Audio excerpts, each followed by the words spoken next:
So here's the thing about Princess Bubblegum. She's probably the smartest person in the entire land of Ooh, and most likely the most responsible as well, but she has also, by my count, committed somewhere in the neighborhood of, I don't know, 7 war crimes. I sat down and went through each episode to actually figure out what she's been doing, and it wasn't just 1 or 2 questionable calls, I'll tell you that much. Like, there's literally a chemical weapon that she keeps loaded in a squirt gun, but we'll get to that. So we're gonna do this properly. I'm gonna read out the charge, I'm gonna show you what she did, and at the end of the day, you tell me if it's a war crime or not. We're gonna start a little easy because it does get worse. We know that Bonnie, or Princess Bubblegum, built the Earl of Lemongrab from scratch, sat down in a lab, cooked up a thinking, feeling person out of candy science, and then she actually met him. And you can kind of see the regret happen in real time on screen, and then we kind of just scoot right past it like nothing ever happened. Like, you built a guy, he comes out wrong, and now there's like no return policy on him. He's just here. Lemongrab is in some amount of pain in pretty much every scene he's in the entire show. Like, he just doesn't understand anything. He doesn't understand why everyone tenses up when he walks into a room. Now that's a person that she made and then couldn't stand in the same building as. Mind you that. Because her solution is to just hand them a country and leave. Look, you know, people mess up. But then in the episode You Made Me, he's rattling around this enormous empty castle to himself. And her fix for that is to just build a second Lemongrab, a companion made to order. So the original one stops calling it. And then you probably remember how that goes. Lemongrab ends up eating him. So that's what we're opening up on. She makes a life, decides that she's not a fan of him, then it makes more life to go babysit the first mistake. 1 down. But let's get on to this next one because you might have skipped over this yourself. Because that's building a living weapon without anything close to a permit. You see, Bubblegum wants someone in case anything happens to her kingdom. Sounds fair, reasonable enough. So she grows one out of her own DNA. And we get Goliad. The whole idea is that Goliad's gonna run the kingdom one day. So Bonnie spends the episode showing her the ropes. And Goliad's a pretty great student. She watches how power actually works in the Candy Kingdom, does the math, and concludes that the most efficient way to lead is to reach into everyone's skull and flip the free will switch off. And by the end of the day, she's got the candy citizens mind controlled. The whole population running as like a hive mind that does whatever she says. Now mind you, Goliad was never told to do this. In fact, she was never taught to do this exact thing that she's doing. But because she has some of that bubblegum DNA, it's almost like she's built to be this dictator. So now Princess Bubblegum's got this immortal psychic tyrant grown from her own genes and a no off switch. And her fix is the one we're already getting pretty familiar with. She just builds another one. Stormo is the same type of creature that Goliad is, but with Finn's DNA, built to, of course, be the counteracting and good version of Goliad. And he gets exactly one job: be in this psychic lock with Goliad till the end of time. The episode literally ends with the two of them frozen on top of the tower, locked into each other's heads forever. That's the ending she signs off with, right? Her answer to a weapon that she couldn't control was a second weapon whose entire purpose is to hold the first one in a headlock until the very heat death of the universe. Mind you, Stormo gets nothing out of this. He was literally born into this staring contest, and that's his whole life story. And now that's 2, but wait till we hear number 3. Mass surveillance of a civilian population with not a single warrant in sight. Now, this one you might have known, but you might not have known how bad it actually gets. On paper, Candy Kingdom's the safest spot in Ooh. You got these cute little houses, a polite butler who actually has a dark side,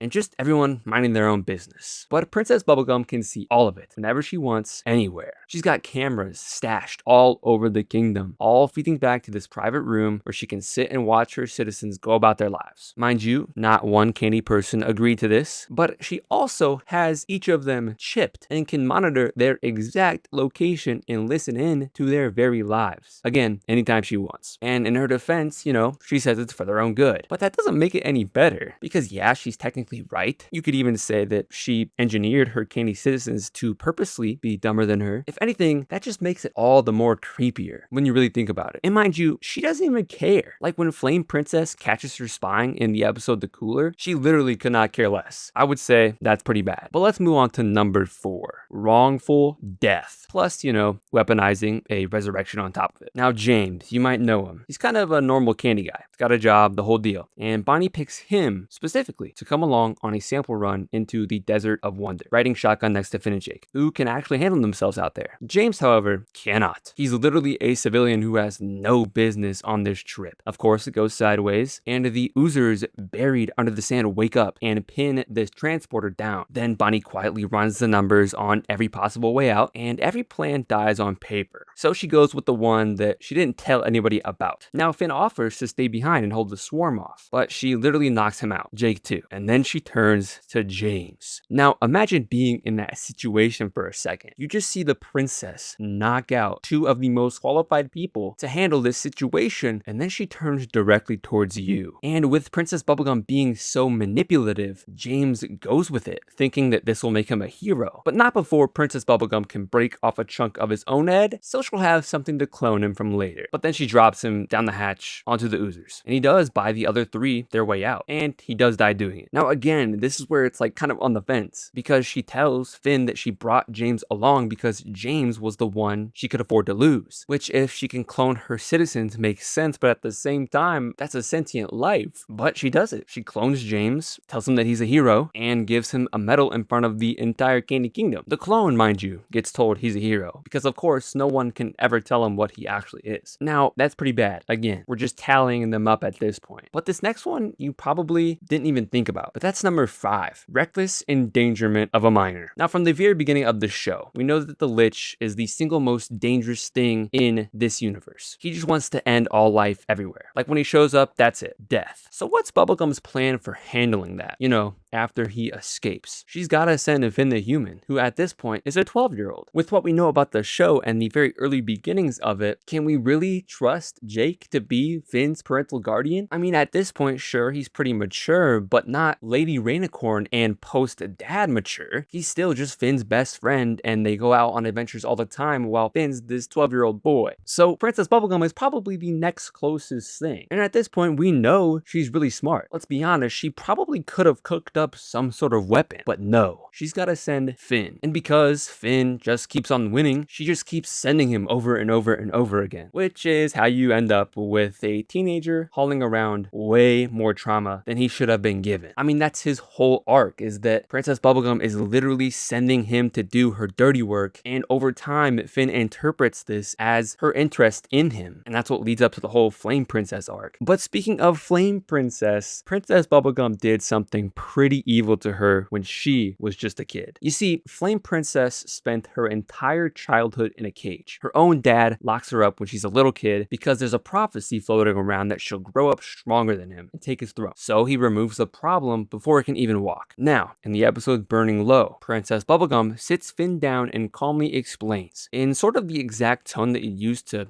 just read out a lab result, that a Flame Princess is a threat to the entire planet. That if her emotions get hot enough that she can melt straight through the crust to the core and end the world as we know it. Bonnie has studied this girl. She's got a file on her, which seems a little strange until the episode Earth and Water. It turns out that Bubblegum knew all of this to begin with. In fact, she was the one who recommended that she get locked up her entire childhood. Princess Bubblegum looked at a little girl and decided that she was way too dangerous to be allowed outside, and teamed up with a literal dictator to cage her for a crime that she had not committed yet, and who knows, might have never committed at all. That's pretty bad. Now, you can also throw in that she also tried to overtake a already habitized planet by aliens, basically forcing them out, until Tree Trunks eventually stops her. That's also pretty bad. But probably the worst thing that she's ever done, and what leads her into every action that she commits later on in life, is something that happened in her childhood. You see, Princess Bubblegum had to make all of her family members from the Mother Gum, except her brother Nettie. So she makes Uncle Gumbald, Cousin Chiclay, and Aunt Lolly. And for a while, this whole family thing is going pretty good, until Uncle Gumbald starts to gain a little consciousness of his own and starts to disagree with Princess Bubblegum. Now remember, Princess Bubblegum had not had a normal childhood, so someone disagreeing with her wasn't normal to her. Now she handled it pretty well, in all honesty. Uncle Gumbald was the one who did not handle it well. He collaborated with Cousin Chiclay and Aunt Lolly to basically make Princess Bubblegum dumb forever with the Dum Dum juice, so that they could have their way instead. Bonnie catches them in the act of discussing this and confronts them about it, and then is literally face to face with becoming something that can't think. So of course she fights back and accidentally ends up turning Uncle Gumbald, Cousin Chiclay, and Aunt Lolly into these, what we now know as candy citizens, who cannot think for themselves, who are purposefully dumb. But the sad thing about this is that she starts to think that this is all for the better, and that's where it all started. In her childhood, for something that shouldn't have happened to her in the first place. It's very unfortunate unfortunate circumstances, but that basically dictates every single decision that we've gone over throughout this video later on in the series. Is because that's all that she knew when she was growing up. Of course, that's no excuse for her actions,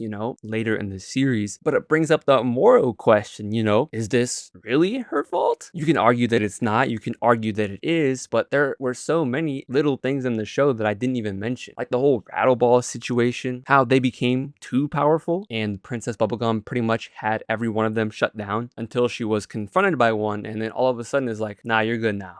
So I don't know if I can decide whether or not she's actually a dictator or not, but the things that we did go over today are definitely some war crimes. That is for sure. That's one thing that you cannot question. But let me know in the comments, do you think that any of this is actually her fault, or just unfortunate circumstances that happened in her upbringing that rewired her brain chemistry to think that that was the normal? It's a very tricky one, but please let me know in the comments. Thank you all so much for watching. If you got to this point, please like and subscribe if you have not already. It would mean a lot. You know what all the YouTubers say, it does really mean a lot. But as always, stay adventurous.